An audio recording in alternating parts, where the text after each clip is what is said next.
ဒါကောင်ကိုသိစီဖို့အတွက်ဒေါ်မီရှို့ရတဲ့ငှက်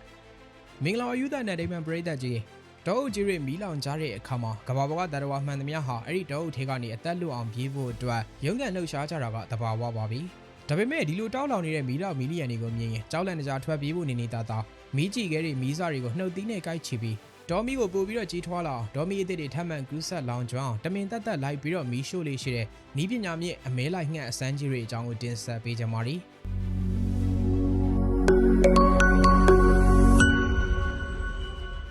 ဒီကောင်ရဲ့နာမည်ကိုတော့ Firehawk မီးငှက်လို့ခေါ်ဆိုကြပြီး Australia တိုက်ရဲ့ဒေါ်ရိုင်းတဘာဝတွေမှာရှင်သန်ကျစားတွေကမ္ဘာအစမ်းပြားဆုံးသားကောင်ဖန်ငှက်ကြီးတွေဖြစ်ပါတယ်ဒီ Firehawk လို့ခေါ်တဲ့မီးငှက်ကြီးတွေဟာတကယ်တော့ငှက်အမျိုးအစားတစ်ခုတည်းကိုပြောတာမဟုတ်ပါဘူး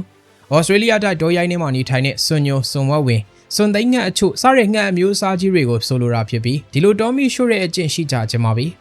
သူတို့ဟာတဘာဝအတိုင်းလောင်ကျွမ်းနေတဲ့ဒေါ်မီလောင်ပြင်းရဲ့အနာသက်တွေစီကိုအုပ်စုလိုက်ပြန်တန်းလာကြပြီးလောင်ကျွမ်းနေတဲ့တစ်ကိုင်းကြောင့်မီးစားတွေကိုနှုတ်သီးဒါမှမဟုတ်ခြေသေးနဲ့မြဲမြံစွာညှက်ချပြီးတော့မီးမလောင်သေးတဲ့မျက်ခြောက်တိုးတွေစီကိုပြန်တန်းပြီးတော့တမင်တက်တက်ပစ်ချပြီးမီးကူးစေတဲ့ကြပွားသည်သူတို့တွေဒီလိုမျိုးဒေါ်မီကိုဘုံကျဲသလိုမျိုးလိုက်လံမီးရှို့နေရတဲ့အဓိကလှည့်ဝက်ချက်ကတော့သားကောင်တွေကိုအလွယ်တကူဖမ်းဆီးနိုင်မှုအတွက်ပါ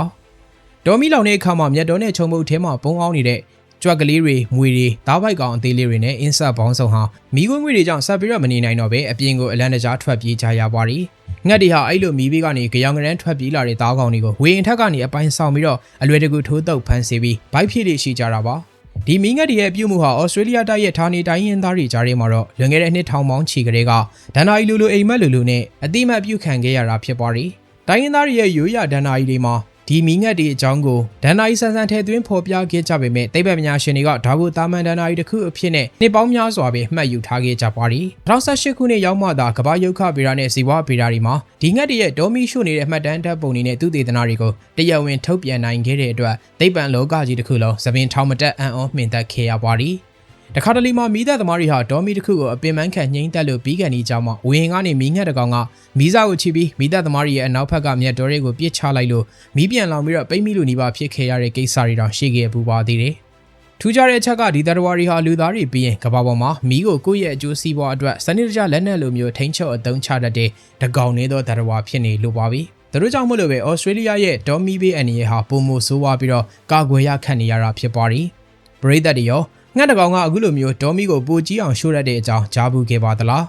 သားကောင်တွေကိုပိတ်ဆို့ဖမ်းဆီးဖို့အတွက်တဘာဝတရားကြီးကိုပါစိန်ခေါ်ပြီးဝေဟင်ကနေဒေါ်မီပုံကျဲတဲ့ဩစတြေးလျကအံ့ဩစရာမီးငှက်တွေရဲ့အစွမ်းကြောင့်ကြားလိုက်ရတဲ့အခါဘယ်လိုများခံစားမိပါသလဲ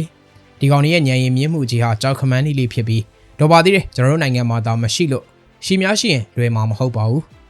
ဒီနေ့တင်ဆက်ပေးခဲ့တဲ့အကြောင်းအရာလေးကတော့ဒီလောက်ပါပြီနောက်ထပ်လည်းအခုလိုစိတ်ဝင်စားစရာအကြောင်းအရာတွေနဲ့တူတူပြန်လာခဲ့ပါဦးမယ်ကျေးဇူးတင်ပါတယ်ခင်ဗျာ